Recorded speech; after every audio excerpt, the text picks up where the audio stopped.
La luz emerge en Inglaterra. Dios no había permitido que su palabra fuera totalmente destruida.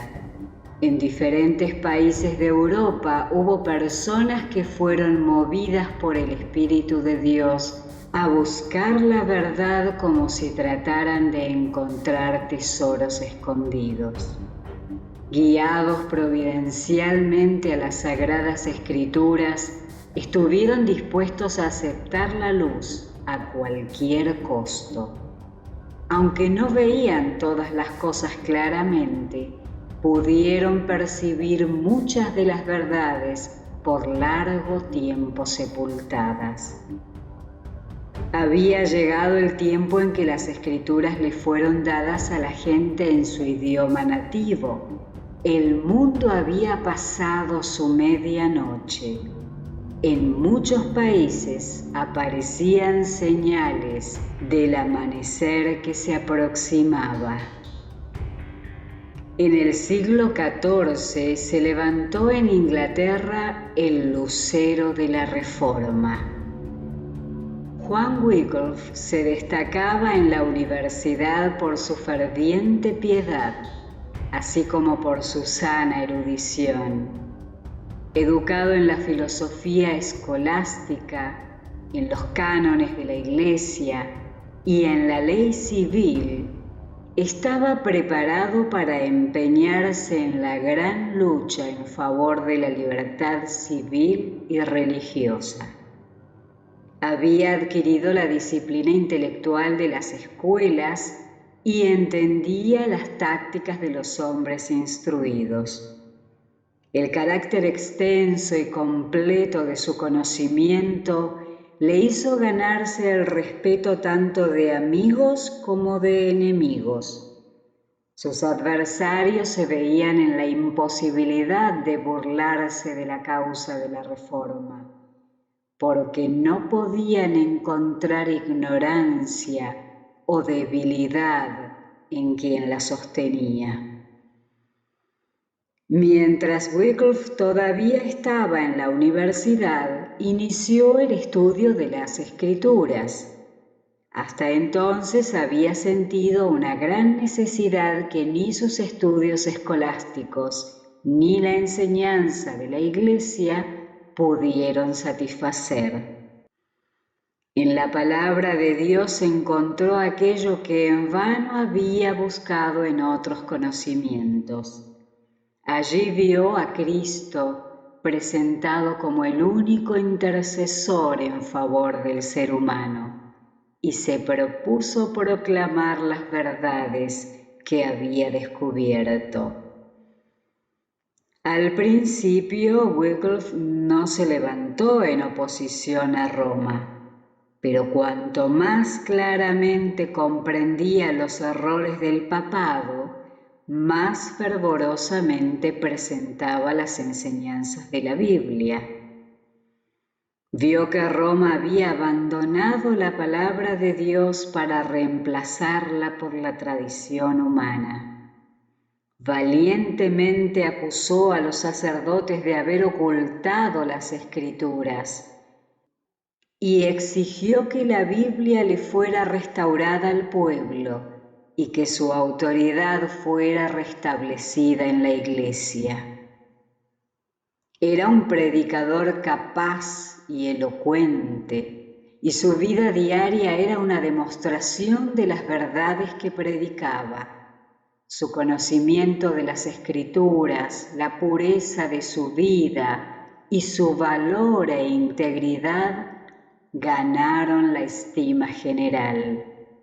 Muchos veían la iniquidad de la Iglesia romana y saludaron con alegría no disimulada las verdades presentadas por Wycliffe. Pero los dirigentes papales se llenaron de ira. El reformador estaba logrando una influencia mayor que la de ellos.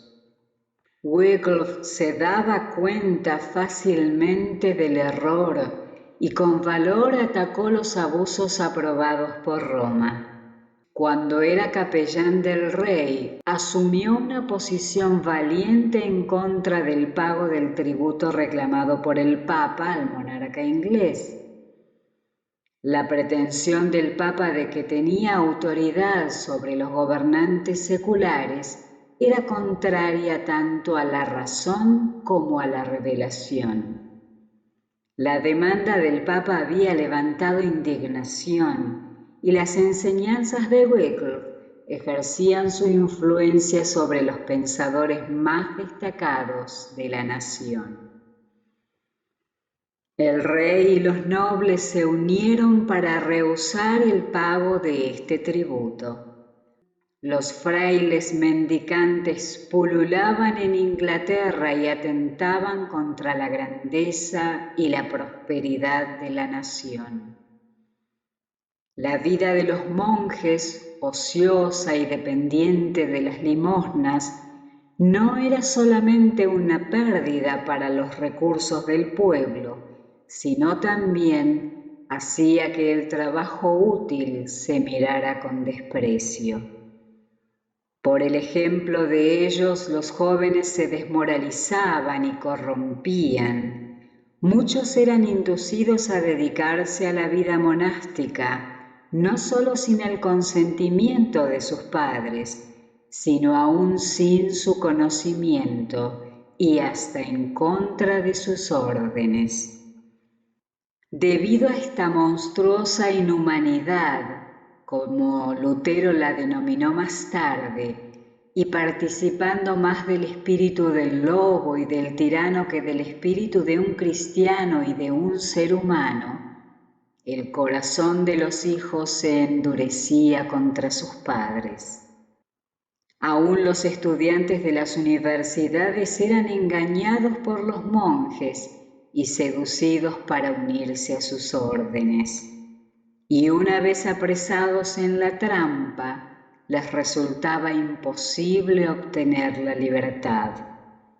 Muchos padres rehusaban mandar a sus hijos a las universidades, las escuelas decayeron y prevalecía la ignorancia.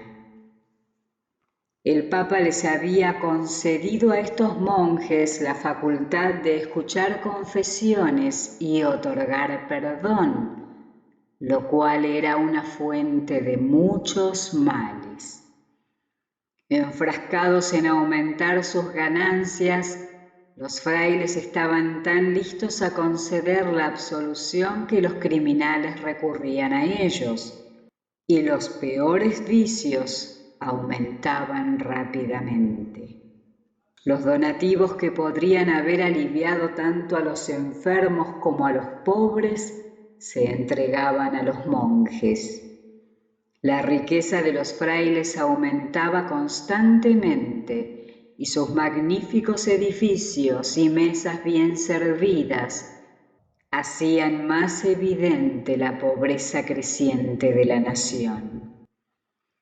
Sin embargo, los frailes continuaban manteniendo su dominio sobre las multitudes supersticiosas y les hacían pensar que todo el deber religioso se reducía a reconocer la supremacía del Papa, adorar a los santos y hacer donaciones a los monjes, y que esto era suficiente para obtener un lugar en el cielo.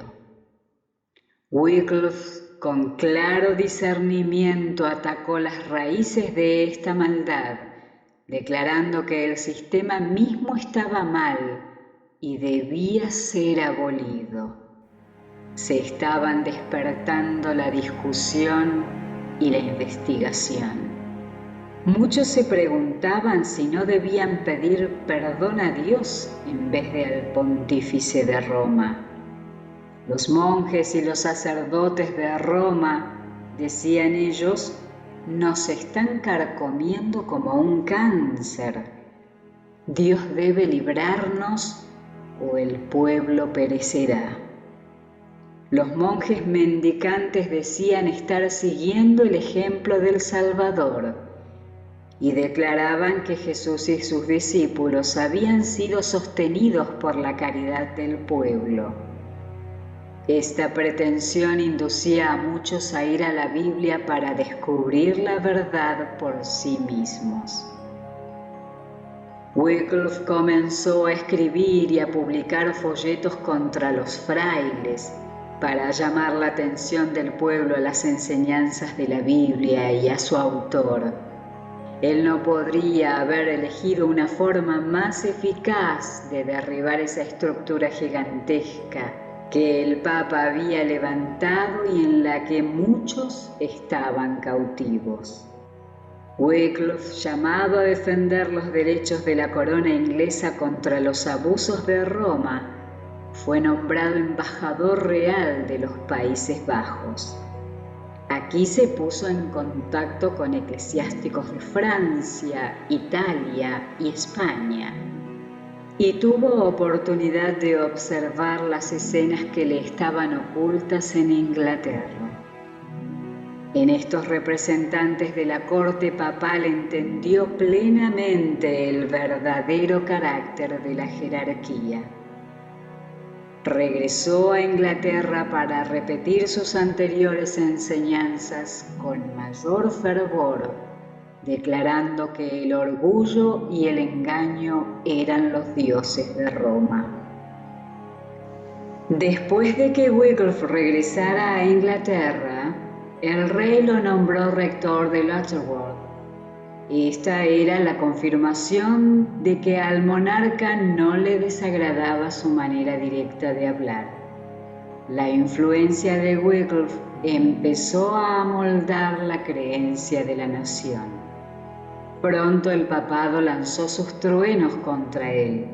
Se enviaron 3 bulas en las que se ordenaba que se tomaran inmediatas medidas para silenciar al maestro de herejías. La llegada de las bulas papales le impuso a Inglaterra la orden de apresar al hereje. Parecía seguro que Wycliffe pronto caería ante el espíritu de venganza de Roma.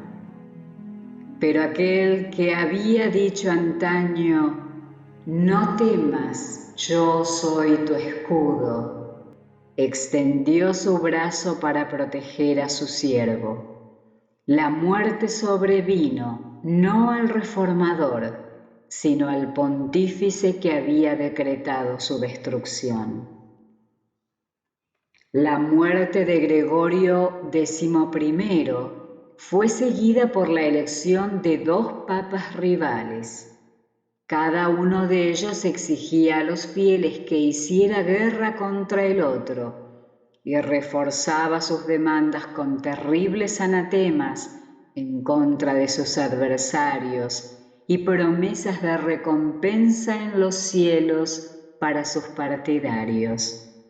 Los bandos rivales estaban ocupados en atacarse mutuamente y el reformador tuvo un descanso por un tiempo. El cisma, con toda la lucha y la corrupción que produjo, preparó el camino para la reforma y le permitió a la gente ver lo que era realmente el papado. Wycliffe llamó a la gente a considerar si estos 2 papas no estaban diciendo la verdad al condenarse uno al otro como el anticristo. Determinado a que la luz fuera llevada a todas partes de Inglaterra, Wycliffe organizó un cuerpo de predicadores, hombres sencillos, devotos, que amaban la verdad y deseaban propagarla. Estos, al enseñar en los mercados, en las calles de las grandes ciudades y en los caminos del campo, buscaban a los ancianos, a los enfermos y a los pobres, y les presentaban las buenas noticias de la gracia de Dios. En Oxford, Wycliffe predicó la palabra de Dios en las aulas de la universidad. Recibió el título de el doctor evangélico, pero la mayor obra de su vida fue la traducción de las Escrituras al inglés, de manera que toda persona de Inglaterra pudiera leer las maravillosas obras de Dios. Pero repentinamente su obra se detuvo.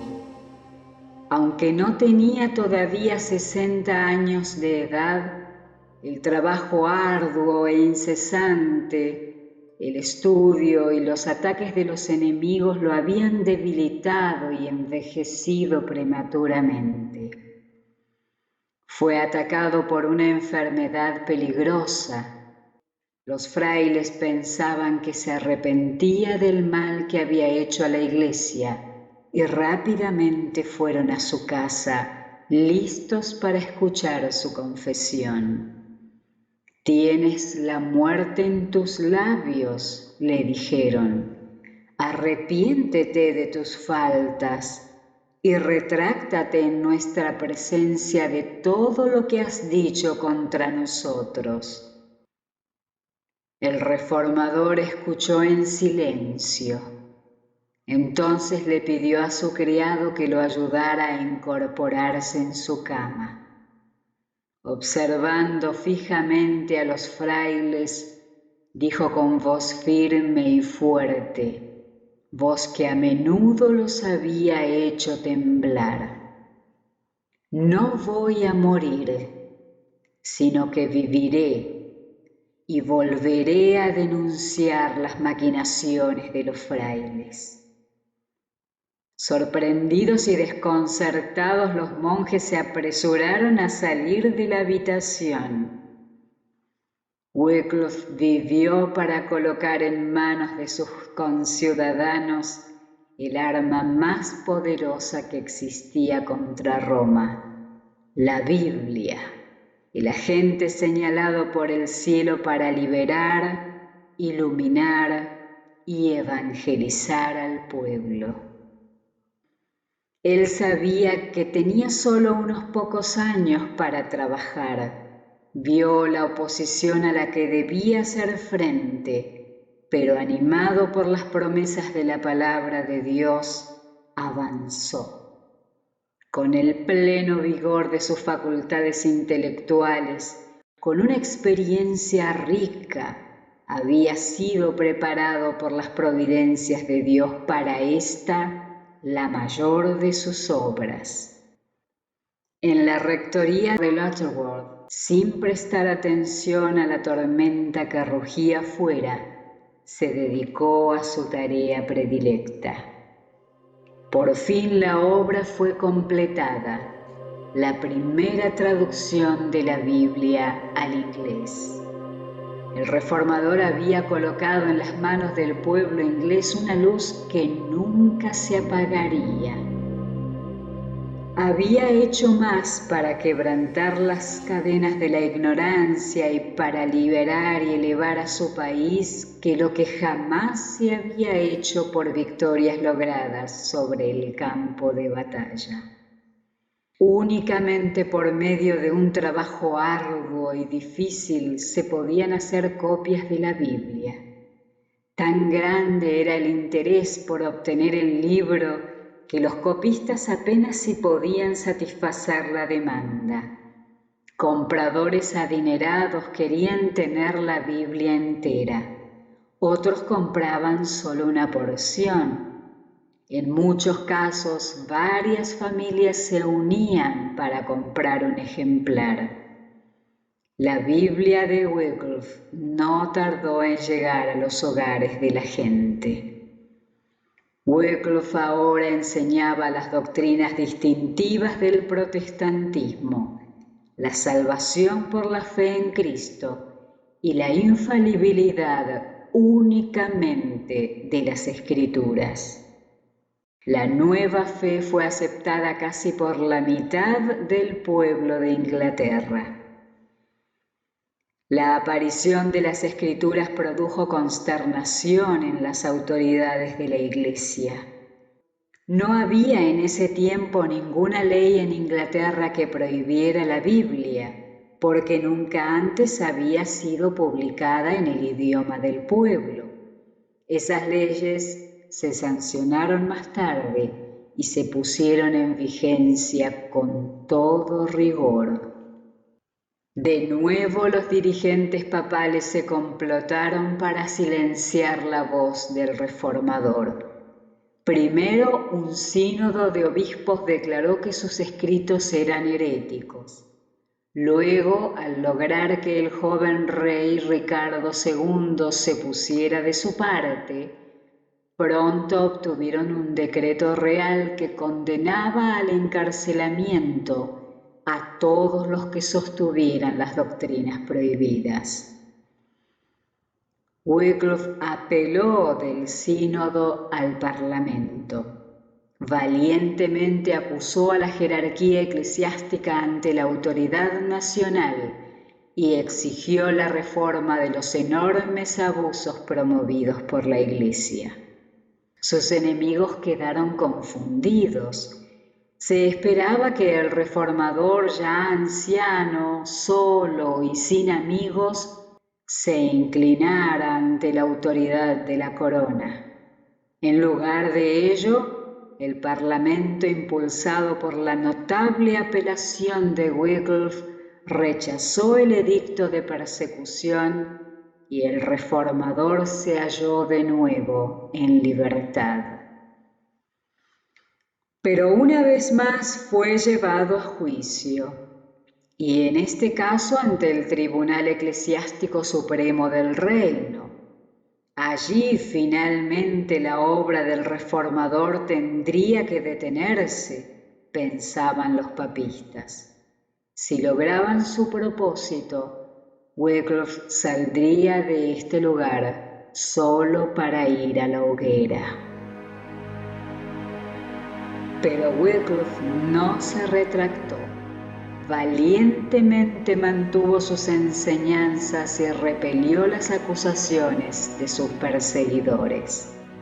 Llevó a sus oyentes ante el tribunal divino y pesó sus falsos argumentos y sus engaños en la balanza de la verdad eterna. El poder del Espíritu Santo se hizo sentir sobre los oyentes. Como flechas de Dios, las palabras del reformador les atravesaron el corazón. El cargo de herejía con el que lo acusaban, ahora él se lo arrojaba a sus acusadores. ¿Contra quién piensan ustedes que están luchando?, dijo. ¿Contra un anciano que está al borde de la tumba? No. Contra la verdad que es más poderosa que ustedes y los vencerá. Luego de decir esto se retiró y ninguno de sus adversarios intentó impedirlo. La obra de Wycliffe estaba casi terminada, pero una vez más tendría que presentar su testimonio en favor del Evangelio. Fue citado a juicio ante el Tribunal Papal de Roma, que tan a menudo había derramado la sangre de los santos, pero un ataque de parálisis le hizo imposible realizar el viaje. No obstante, aun cuando su voz no podía oírse en Roma, podía hablar por carta. El reformador envió al Papa un escrito que, aunque respetuoso y de espíritu cristiano, era un agudo reproche al lujo y el orgullo de la sede papal. De esta forma presentó ante el Papa y sus cardenales la mansedumbre y la humildad de Cristo.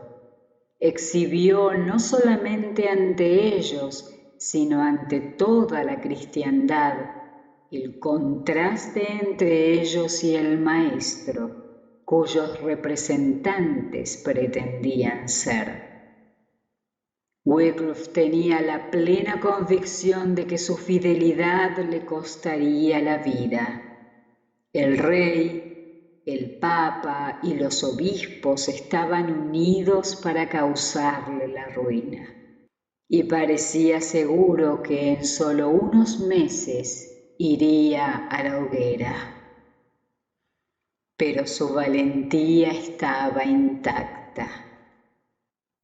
El hombre que durante toda su vida había permanecido valientemente firme en defensa de la verdad, no iba a caer víctima del odio de sus adversarios. El Señor había sido su protector, y ahora, cuando sus enemigos se sentían seguros de su presa, la mano de Dios impidió que lo atraparan.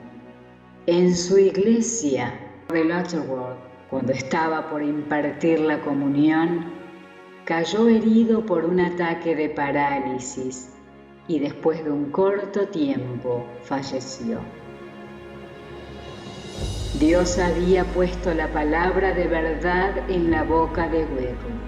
Su vida fue protegida y sus labores prolongadas hasta que se hubo colocado el fundamento para la reforma. No hubo ninguna persona anterior a él cuya obra sirviera de molde para su sistema de reforma. Fue el precursor de una nueva era. Al mismo tiempo, la verdad que había presentado era tan plena y completa que los reformadores que lo siguieron no pudieron superarla, y algunos ni siquiera la alcanzaron. Tan firme y segura era la estructura que no necesitaba ser reconstruida por los que vinieran después de él. El gran movimiento que Wycliffe inauguró para liberar a las naciones de tanto tiempo de esclavitud por parte de Roma tenía su fundamento en la Biblia. Esta era la fuente del manantial de bendiciones que ha fluido a través de los tiempos desde el siglo XIV. Educado para considerar a Roma como la autoridad infalible y para aceptar con incuestionable reverencia las enseñanzas y las costumbres de 1000 años, Wycliffe abandonó todas estas cosas para escuchar la santa palabra de Dios. Declaró que la única verdadera autoridad era la voz de Dios que habla por medio de su palabra, en lugar de la Iglesia que habla por medio del Papa, y enseñó que el Espíritu Santo es el intérprete de la palabra. Este hombre fue uno de los más grandes reformadores, igualado por pocos de los que vinieron después de él. La pureza de vida, el infatigable esfuerzo en el estudio y el trabajo, la integridad incorruptible y el amor cristiano caracterizaron al primero de los reformadores. Fue la Biblia la que hizo de él lo que fue. El estudio de la Biblia ennoblecerá todo pensamiento, sentimiento y aspiración como ningún otro medio puede hacerlo.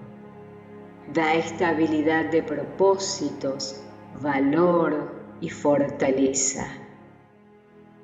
El estudio ferviente y reverente de las Escrituras daría al mundo seres humanos de tremenda capacidad intelectual, al igual que principios más nobles, mayores de los que jamás haya producido la mejor instrucción que pueda otorgar la filosofía humana. Los seguidores de Wycliffe, conocidos como Wycliffitas y Lollardos, se extendieron a otros países llevando el Evangelio. Después de que su líder murió, los predicadores trabajaron con un celo aún mayor que antes. Multitudes concurrían a escucharlos. Algunos miembros de la nobleza y aún la esposa del rey estuvieron entre sus conversos. En muchos países, los símbolos idolátricos del romanismo fueron quitados de las iglesias. Pero pronto estalló una persecución despiadada contra los que se habían atrevido a aceptar la Biblia como su guía. Por primera vez en la historia de Inglaterra, se decretó la hoguera para los discípulos del Evangelio. Un martirio sucedía a otro.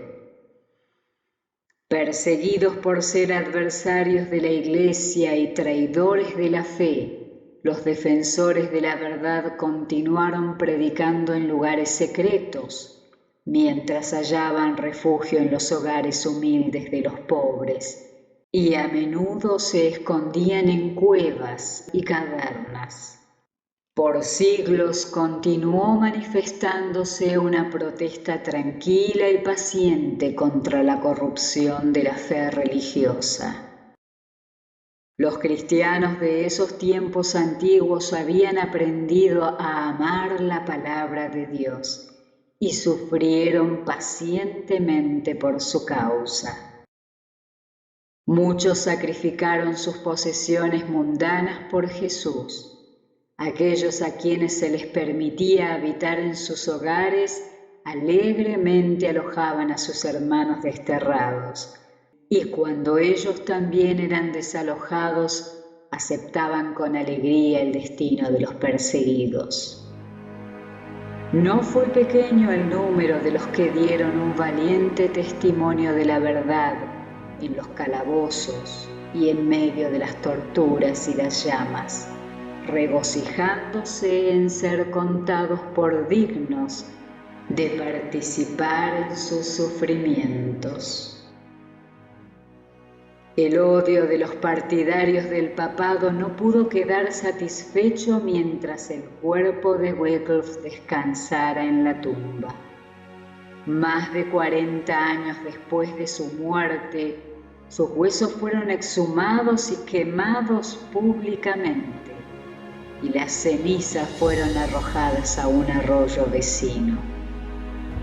Este arroyo, dijo un antiguo escritor, llevó sus cenizas hasta el río Avon, el Avon al Severna, el Severna hasta los mares, y estos al océano.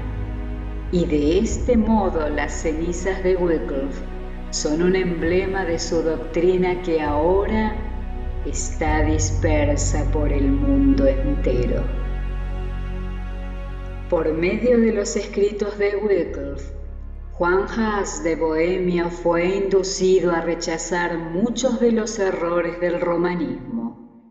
De Bohemia, la obra se extendió a otros países. Una mano divina estaba preparando el camino para la gran reforma.